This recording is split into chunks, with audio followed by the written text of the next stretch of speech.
Senator Sally Harrell, thank you so much for making time for us. We really appreciate it. My pleasure. Thank you for having me. So I want to take things back to 1999 when you first came under the Gold Dome on the House side, and you were pregnant that year, not your first session, but in December of that year. Can you take me through that process? Sure. So I had served one session, and I got pregnant in between sessions and had the baby 3 weeks before my second session. So the time when I would go back in January, I had this newborn that was only a few weeks old. And you were the first ever Georgia legislator who was pregnant while serving the state, correct? That's right. No other legislator had become pregnant and had a baby while serving in the Georgia legislature. In fact, most women who were serving at that time were older women. They had already raised their children and then they decided to serve. So there were only 2 of us who were young women at the time. And then a historic moment after you had your baby, we saw you bring your baby onto the House floor as you were actively working that second session. How was that experience for you, and what did it mean for you to make that move? Well, my baby was so young, just a few weeks old, that it turned out that no daycare center would take a baby that young. So I knew that I needed to bring him with me. And there are some things you just don't ask permission. You just do. And that was one of those things. So about just a few days before that session was to start, I got a phone call at home from the speaker, who was Tom Murphy at that time. And if you knew that man, you knew that he ran the place with an iron fist. So you don't want the speaker to call you at home before the session starts. And he simply asked me this question, Miss Sally, he called me Miss Sally, what are you planning on doing with that baby? And I just paused for a moment. I think my heart fell out of my chest. And I bravely said, well, Mr. Speaker, I'm going to bring the baby with me. And there was just dead silence. It seemed like it went on forever. And he said, well, I just have to tell you that a number of people have an issue with that. So I calmly responded, what is their issue? And he said, well, quite frankly, it's germs. So I said, oh, okay, well, I've spoken to my pediatrician about that, and my doctor said that it will be fine because I'm breastfeeding. At the time, I was the executive director of an organization called the Healthy Mothers, Healthy Babies Coalition of Georgia. We advocated for breastfeeding, and so I couldn't not breastfeed my child when I was an advocate for that. So at the end of the phone call, the speaker had neither said yes nor no. What I found out a few years later was when the speaker doesn't say no, he's saying yes. So I showed up with my baby, and a couple days later went up to him and asked how we were doing, and he said, you're doing just fine. So he was supportive of you? He was ultimately very supportive of me. How was the reaction from your colleagues back then? Well, I think there was probably a lot of talking and laughing behind my back, particularly when I started breastfeeding on the floor. There was one committee chairman who offered me his office in the Capitol so I could do diaper changes and breastfeeding there, which was much easier than going across the street to where my office was. And that was so helpful. But I think that others were laughing and making jokes behind my back. I would go to his office to breastfeed early on because me and my baby, we were new at it. It wasn't easy. But once we got more confident, I realized I was missing so many votes because you breastfeed every 2 hours, and that includes the breastfeeding. So I simply got tired of missing votes and felt like I wasn't doing my job. So I had invested in nursing dresses, and I carried my baby in a sling. And so one day when it came to be nursing time, I just decided not to leave. And I simply put him and started feeding him, and nobody knew. So I did it very quietly. Male legislators would walk up to me and start conversations because they didn't know I was breastfeeding, and I would just have conversations with them, and then maybe the baby would move, or we'd finish, and they would realize that I had been breastfeeding while talking, and they would turn bright red and apologize and move away. And I'm like, no, it's fine, it's fine. So it was a new thing for them. My seatmate ended up being my biggest protector. He was a pecan farmer from South Georgia. So I learned about farming pecans, and he learned about breastfeeding. And that is the beauty of the Georgia legislature, is that diversity of experience. I want to fast forward from 99 to 2000 to now, 2025. Your kids, I believe you told me you're 23 and 25 now, out of the house. Yes, they are out of the house. They have launched into the world. Launched into the world. How have things changed for women under the Gold Dome, specifically mothers? Well, we do have more women serving, and specifically we have more young women serving, which is good, but we have a long way to go. I mean, we're more than 50% of the population. I think in terms of the legislature, we're in the 30% now, whereas when I was in the House, we were in the 20%. I think a number of the younger women who are serving don't have children, or they've chosen not to have children. It's still pretty tough to have children while serving. One of the biggest challenges is finding childcare for part-time, full-time, 60 hours a week while we're in session, and then nothing, just for 3.5 months or so. That can be tough. And most of the women who do have children are from Metro Atlanta, so they can go home. It's particularly tough if you live outside the metro area to travel. When it comes to legislation, you have been a champion for women's reproductive rights, which is directly correlated to motherhood. What still needs to be done on that front?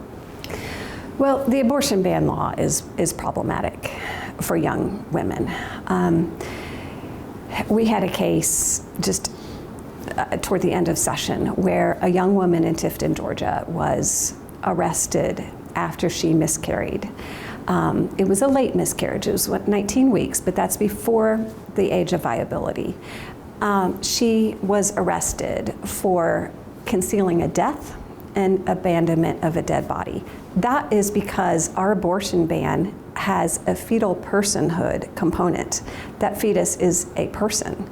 So the way she disposed of the fetus after her at-home miscarriage isn't the way you would dispose of a full human. And so they arrested her. And I posted about that on social media, and women across the world are still commenting on that because they're saying they are afraid to get pregnant. Because if they miscarry, one, is somebody going to think they had an abortion? Two, are they going to be able to get the care that they need? Because even though there's protection of the woman, how sick does the woman have to get before they decide to protect the woman over the fetus? And so overall, I really have grave concerns for women who want to start a family now because they're afraid they're not going to get the health care that they need. It's so much harder now to afford a home. I mean, when you want to start a family, you want a home that's in a safe neighborhood that has good schools. And that is so much harder to come by now than it was when I had my children. So I worry about young women who want to start families now. I want to unpack a couple of things that you said. I want to start with the abortion ban. There have been medical providers in Georgia who say, okay, there's an exception to save the life of the mother in certain cases, but there's a gray area. And we don't know if we do this, will this still be considered an abortion even though it was needed to save her life? Do you see a path potentially next session to help clear up some of that confusion through law? I mean, we've already had women who have died because of that problem. So if there was a path, if there was an opening within Republicans to fix that, they should have already done it. Do you see them doing it in the future? I don't see it yet. No. What do you think needs to be done to fix that? You can't exception your way out of abortion bans. Exceptions don't work. This is an exception they thought would work. It doesn't work.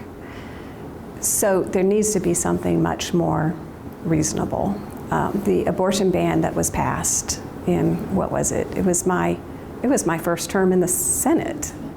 So it was 2019. Is an extreme piece of legislation. And we need to repeal it. I want to talk about the affordability that you mentioned, childcare, housing. Those are things even for women outside of the state legislature. Any working woman, they have to have childcare, especially if the husband works as well, right? What could we do, what can legislators do as a state to help bring down the cost of childcare and the cost, of course, of owning a home, affording a home? Childcare needs to be subsidized. Families are at their lowest earning potential when they have their first children. We subsidize education starting in pre-K.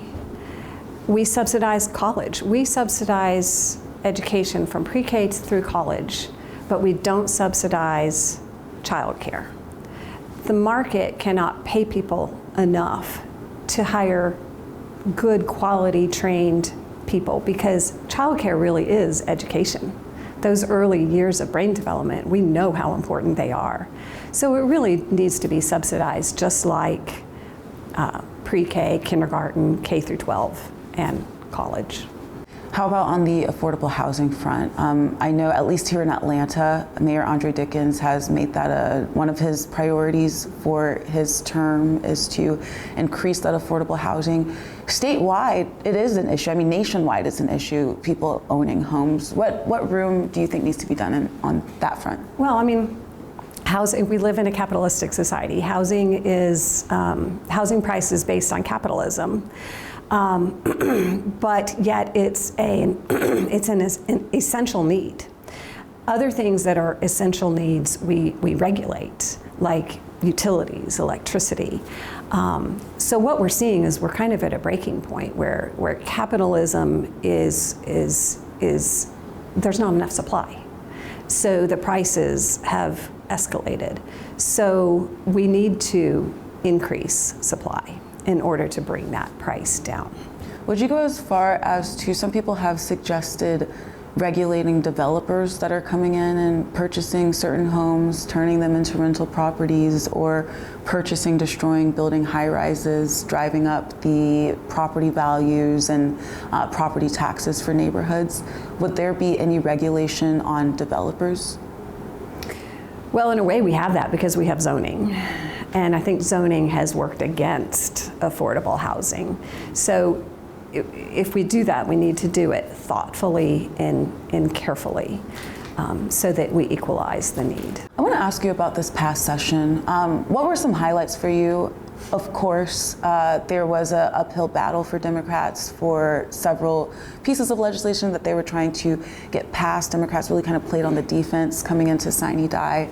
As we know, Republicans have long held the majority here under the Gold Dome, but what were your priorities and just what were your thoughts coming out of this last session? Well, it was difficult this session for Democrats to pass any piece of legislation. It was more difficult this session than I have ever seen it.